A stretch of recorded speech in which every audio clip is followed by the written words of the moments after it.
ಕನ್ನಡಿಗರ number 1 choice Kannada matrimony. ಆಮೇಲೆ national ಆಮೇಲೆ ಅಷ್ಟು ಕನ್ನಡ ಹೇಳೋಕ್ಕಾಗಲ್ಲ ಅಂದರೆ ಏನು ಸರ್? ಅದು ಫಸ್ಟು ಅಲ್ಲಿ ತಪ್ಪು ಮಾಡಿದ್ದೀರಾ. ಎರಡನೇದು, ಈ ವಿಕೇಂದ್ರೀಕರಣದ ಆಶಯ ಏನಿದೆ ಅದಕ್ಕೆ ಕೊಡ್ಲಿ ಪೆಟ್ಟಾಗ್ತಾ ಇದ್ದೀರಾ. ಸ್ವಾತಂತ್ರ್ಯ ಏನು ಕೊಟ್ಟಿದ್ದೀರಿ ನಾವು ಕಾರ್ಪೊರೇಷನ್ಗೆ, ಅದನ್ನು ಹರಣ ಮಾಡ್ತಾ ಇದ್ದಾರೆ. ಸ್ವಾತಂತ್ರ್ಯ ಹರಣ ಕಾರ್ಪೊರೇಷನ್ಗೆ. ಸ್ವಾವಲಂಬಿ ಆಗಬೇಕಾಯಿತು ಕಾರ್ಪೊರೇಷನ್ನು.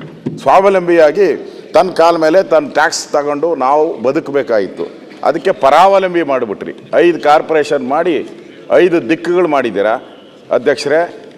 ಇವರು ಒಂದು ಕಾರ್ಪೊರೇಷನ್ಗೆ ಹಣ ಬಂದರೆ ಇನ್ನೊಂದು ಕಾರ್ಪೊರೇಷನ್ ಪಾಪರಾಗಿರ್ತದೆ, ಹಣನೇ ಇರಲ್ಲ, ದುಡ್ಡೇ ಇರಲ್ಲ. ಅಂದರೆ ಪರಾವಲಂಬಿಲಾಗಿ ಸುತ್ತಬೇಕು. ಸರ್ಕಾರದ ಕಪಿಮುಷ್ಟಿಗೆ ಸಿಕ್ಕಾಕ್ಕೊಂತಾರೆ. ನೀವು ಮಾಡಿರೋ ಈ ಬಿಲ್ನಿಂದ ಸರ್ಕಾರದ ಕಪಿಮುಷ್ಟಿಗೆ ಎಲ್ಲ ಸಿಕ್ಕಾಕ್ಕೊಂತಾರೆ. ರಾಜೀವ್ ಗಾಂಧಿ ಅವರು ಕನ್ನಡ ಮ್ಯಾಟ್ರಿಮೋನಿಯಲ್ಲಿ ಹೇರಾಳವಾದ ಚಾಯ್ಸ್ ಇದೆ. ಲಕ್ಷಾಂತರ ಜನರಿಗೆ ನಮ್ಮ ಕನ್ನಡ ಮ್ಯಾಟ್ರಿಮೋನಿ ಮೂಲಕ ಮದುವೆ ಆಗಿದೆ. ಇದಕ್ಕಿಂತ ಬೇರೇನ್ ಬೇಕು? ಕನ್ನಡಿಗರ number 1 choice Kannada matrimony. 24th amendment ತಂದು 30 ವರ್ಷ ಆಗೈತಾ? ಅದಕ್ಕೆ ಮರ್ತುಬಿಟ್ಟವ್ರೆ. 30 ವರ್ಷ ಆಗಿರೋದಕ್ಕೆ ಮರ್ತುಬಿಟ್ಟವ್ರು ಅವರು ತಂದಿದ್ದು. ಅದೇ ಮರ್ತೋಗ್ಬಿಟ್ಟಿದ್ದೀರಾ ಬಿಡಿ, ವಯಸ್ಸಾಯಿತು. ಅದಕ್ಕೂ ಆ ಬಿಲ್ಗೂ ಅದಕ್ಕೂ ವಯಸ್ಸಾಗ್ಬಿಡ್ತು, ಬಿಲ್ಗೂ ವಯಸ್ಸಾಗ್ಬಿಡ್ತು. ಅದಕ್ಕೆ ವಿರುದ್ಧವಾಗಿ ನೀವು ತರ್ತಿರಲ್ಲ, ಸರಿನಾ ಇದು ಅಧ್ಯಕ್ಷರೇ? ಇದು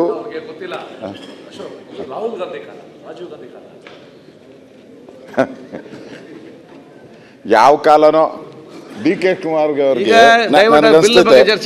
ಬಿಲ್ ಬಗ್ಗೆನೇ ನಾನು ಮಾತಾಡೋದು.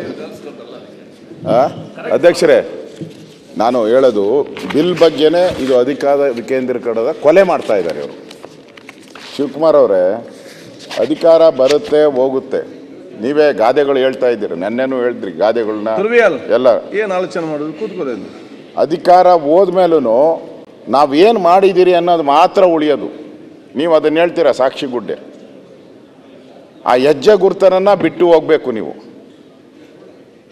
ಈ ಕಾರ್ಪೊರೇಷನ್ನಲ್ಲಿ ಬೆಂಗಳೂರಿನ ನಮ್ಮ ರಾಮಲಿಂಗಾರೆಡ್ಡಿ ಅವರು ಕೊರಗ್ತಾನೆ ಇರ್ತಾರೆ, ನನಗೆ ಸಿಕ್ಕಬೇಕಾಯಿತು.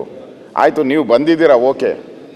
ನಿಮ್ಮ ಒಂದು ಹೆಜ್ಜೆ ಗುರುತು ಬಿಟ್ಟು ಹೋಗ್ಬೇಕಲ್ಲ. ಇಲ್ಲಿ ಬೆಂಗಳೂರಿಗೆ ನೀವು ಈ ಒಳ್ಳೇದು ಮಾಡ್ತೀರಿ ಅನ್ನೋ ಒಂದು ಹೆಜ್ಜೆ ಗುರುತು ಬಿಟ್ಟು ಹೋಗ್ಬೇಕು. ಅಲ್ಟಿಮೇಟಾಗಿ ಅಧ್ಯಕ್ಷರೇ, ನಾನು ಹೇಳೋದು, ನೀವು ತಂದಿದ್ದೀರಲ್ಲ, ಇದರಿಂದ ಬೆಂಗಳೂರು ಜನತೆಗೆ ಏನು ಲಾಭ? ಇಷ್ಟೇ. ಇದರಿಂದ ಬೆಂಗಳೂರು ಜನತೆಗೆ ಏನು ಲಾಭ?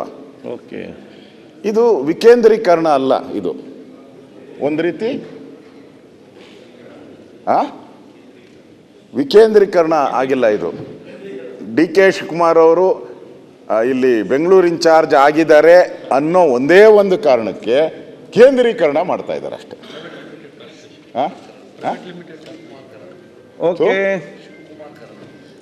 ಇದು ಬೆಂಗಳೂರೆಲ್ಲ ಹೋಗಿ ಶಿವಕುಮಾರನ ಕರಣ ಆಗಿದೆ. ಅದಕ್ಕೆ ಬೇಡ, ಇದು ವಿಕೇಂದ್ರೀಕರಣ ಆಗಲಿ. ನೀವು ಒಳ್ಳೆ ಹೆಜ್ಜೆ ಗುರುತುಗಳನ್ನು ಹಾಕಿ ಈ ಬಿಲ್ಲಲ್ಲಿ ಯೋಚನೆ ಮಾಡಿ ತರ್ತಾ ಇದ್ದೀರಾ. ಯೋಚನೆ ಮಾಡಿ, ನಿಮ್ಮ ಮೆಜಾರಿಟಿ ಇದೆ, ಪಾಸ್ ಮಾಡ್ತೀರಾ, ಅದು ಬೇರೆ ಅಲ್ಲ. ನೀವು ಹೆಜ್ಜೆ ಗುರುತುಗಳನ್ನು ಹಾಕ್ತಾ ಇದ್ದೀರಿ, ಒಳ್ಳೆ ಹೆಜ್ಜೆ ಗುರುತುಗಳನ್ನು ಹಾಕಿ. ಈ ಬಿಲ್ಲು ಒಳ್ಳೇದಲ್ಲ ಸಮಾಜಕ್ಕೆ, ದಯವಿಟ್ಟು ವಾಪಸ್. ಕನ್ನಡಿಗರ ನಂಬರ್ 1 ಚಾಯ್ಸ್ ಕನ್ನಡ ಮ್ಯಾಟ್ರಿಮೋನಿ.